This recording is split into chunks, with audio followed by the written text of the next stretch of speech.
Η Σμήνη έρθει σε επικοινωνία μαζί μου μέσω της πλατφόρμας του Γεφυρών. Και έτσι ξεκίνησε αυτή η συνεργασία. Ήρθα σε επαφή με την πλατφόρμα γιατί γενικότερα χρησιμοποιώ όλα τα εργαλεία έβρεσης συνεργατών. Οποιαδήποτε πρωτοβουλία έχει να κάνει με να φέρνει επαφή ανθρώπους και δύο Έλληνες, που το πρόβλημα που έχουμε αυτή τη στιγμή στην Ελλάδα είναι το γεγονός ότι έχουν φύγει οι Έλληνες από την Ελλάδα. Με το Brexit έχει πολύ, βασικά η Αγγλία έχει πολύ laissez-faire, δηλαδή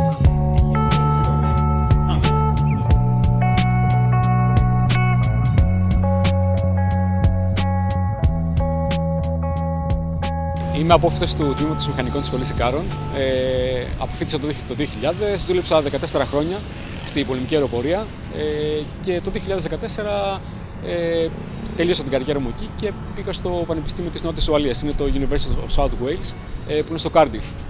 Εκεί διδάσκω αεροναυπηγική και είμαι διευθυντής προγράμματος του Τμήματος των Αεροναυπηγών.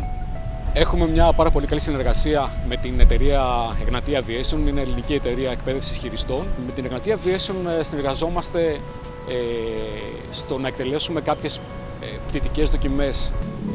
Βέβαια, μέσω των γεφυρών έχουμε πλέον εμπλακεί και συνεργαστεί και με την Εγνατία Aviation στο να βοηθήσουμε τον ΑΕΘΟΝ να ετοιμάσει το τελικό προϊόν που σκέφτεται και ονειρεύεται, που θα βοηθήσει πάρα πολύ στην εκπαίδευση των χειριστών του μέλλοντος. Ναι,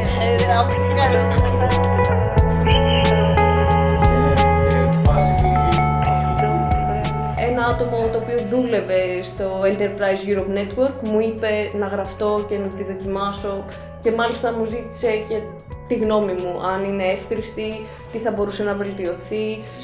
Η ιδέα στην ουσία είναι να μπορέσουμε να αναπτύξουμε κοινές τεχνικές εκπαίδευσης και επίσης βάζοντας μέσα σε αυτό την τεχνολογία, τόσο για τον αέρα, που είναι ένα πολύ βασικό αντικείμενο που μας ενδιαφέρει όλους πάρα πολύ, μετά για τα πλοία και μετά για διάφορα μέσα εδάφους. Το πώς θα μπορέσουμε να αναπτύξουμε ένα προϊόν που θα διευκολύνει και θα φέρει την εκπαίδευση των χειριστών σε ένα διαφορετικό επίπεδο. Σε κάθε περίπτωση, το να μπορέσουμε να συνομιλούμε με διάφορους Έλληνες από Γερμανία, από Γαλλία, από Αγγλία, μας δημιουργεί μια σύνδεση.